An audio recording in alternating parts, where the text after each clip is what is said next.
कांग्रेस ने फरीदाबाद लोकसभा क्षेत्र के अंदर 9 विधानसभा क्षेत्रों में से 2 सीटों पर नए चेहरे उतारे हैं, जिसमें एक है पराग शर्मा, जिन्हें बल्लभगढ़ से टिकट दी गई है। बात करने के लिए हमारे साथ मौजूद हैं पराग शर्मा।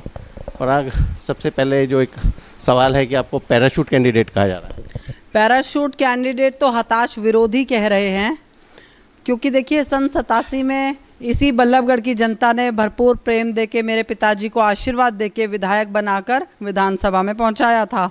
तो मेरा तो कई पीढ़ियों का रिश्ता हो गया बल्लभगढ़ से। मैं बेटी हूं बल्लभगढ़ की, और जो लोग आज हताश हैं हमारे प्रति बल्लभगढ़ का प्रेम देखकर, अब वो नए नए प्रोपेगेंडा लेकर आ रहे हैं। लेकिन बल्लभगढ़ की जनता जानती है कि हम उनका परिवार हैं। हमने मजबूती के साथ, ईमानदारी के साथ अपना रिश्ता निभाया है बल्लभगढ़ से। अच्छा पराग, एक चीज़ और भी थी। जब आपका नॉमिनेशन था उस समय एक बात कही जा रही थी कि भाई डॉक्यूमेंट्स पूरे नहीं हैं, समय निकल गया, फिर उसके बावजूद भी नॉमिनेशन फाइल किया जा रहा है।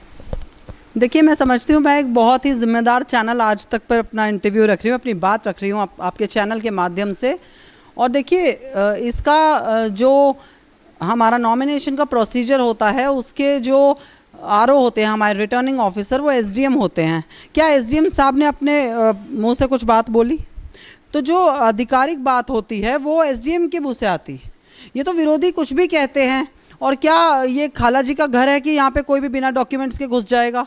मैं समझती हूँ ये सब बातों में जो हताशा दिख रही है हमारे विरोधियों की, या जिस तरीके से इन लोगों ने अपने चुनाव को ब्राइट करने की कोशिश करी और उनके विफल साजिशें उनके मुंह पे ही आके लगी हैं। अच्छा, एक चर्चा ये थी कि कुछ डॉक्यूमेंट्स छीने गए थे, क्या वो बात सही थी? देखिए, भारतीय जनता पार्टी तो चलिए 10 साल से जो कर रही थी जनता ने देखा ही, मगर जो कांग्रेस पार्टी के कई टिकटार्थी थे बल्लभगढ़ से, मगर एक ऐसी महिला जो गुंडागर्दी की राजनीति करती हैं, जिन्हें सिर्फ दल बदलू के नाम से जाना जा सकता है, जो सत्ता की लोभी हैं, जिन्होंने सिर्फ अपनी निजी कमाई को बढ़ाया और यहाँ पर गुंडागर्दी को बढ़ाया है। ईडी और सीबीआई के डर से जो बीजेपी ज्वाइन करती हैं, कांग्रेस को बुरे समय में छोड़ के भागी, वो वापस कांग्रेस में आती हैं, टिकट मांगती हैं, नहीं मिली तो पार्टी को तीसरी बार धोखा दे के भागती हैं, घड़ियाली आंसू बहाती हैं।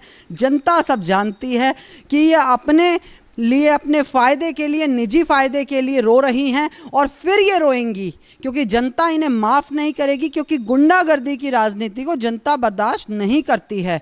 एक महिला होने का अदब ख़त्म किया है इन महिला ने, और इनका जवाब इन्हें जनता देगी। इन्होंने हमारे कवरिंग कैंडिडेट के डॉक्यूमेंट्स नहीं फाइल होने दिए। असल में मैं तो अंदर थी, मगर डॉक्यूमेंट्स जो थे वो मेरे ब्रदर के थे, कवरिंग कैंडिडेट के, जो इन्होंने अपने गुंडों के माध्यम से छिनवाए और हाथापाई करवाई, जिसकी एफआईआर भी इन महिला पे दर्ज हो चुकी है, नामजद हो चुकी हैं। ये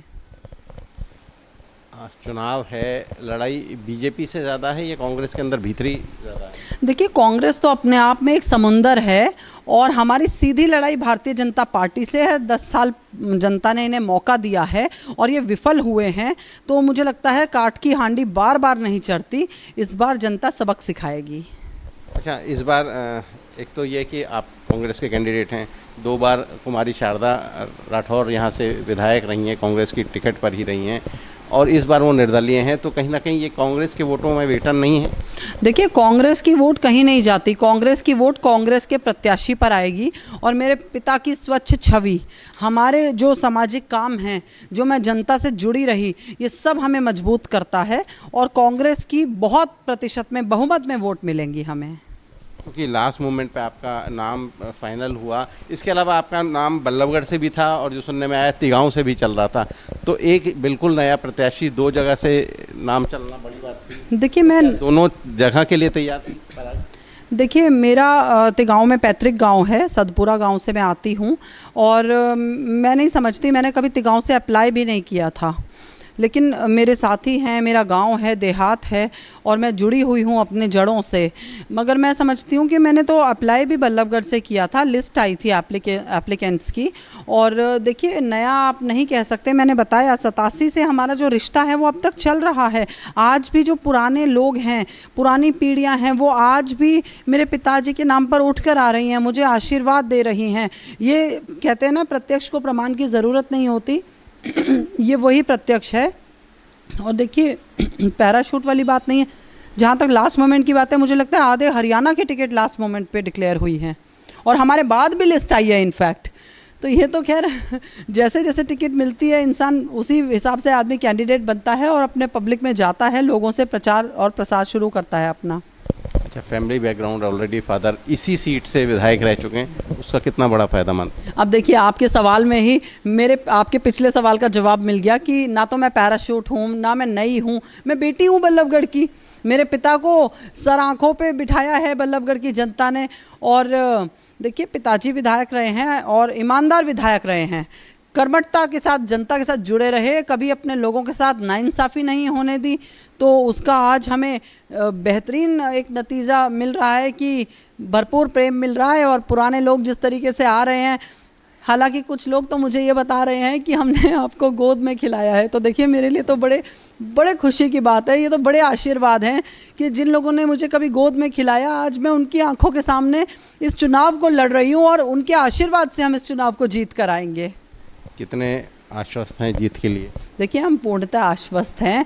सबसे बड़ी बात तो है कि हमारी डायरेक्ट जो लड़ाई है, सीधी टक्कर हमारी भारतीय जनता पार्टी के प्रत्याशी से है, जिन्होंने कुल मिला के बल्लभगढ़ का तो विकास नहीं करा, लेकिन अपना निजी विकास करते हुए अपनी कमाई को पता नहीं कितने गुना बढ़ाया और जनता के साथ धोखा किया। अपने होटल रिजॉर्ट खड़े कर दिए, जनता को बिल्कुल सड़क पे ले आए हाथ में कटोरा देकर।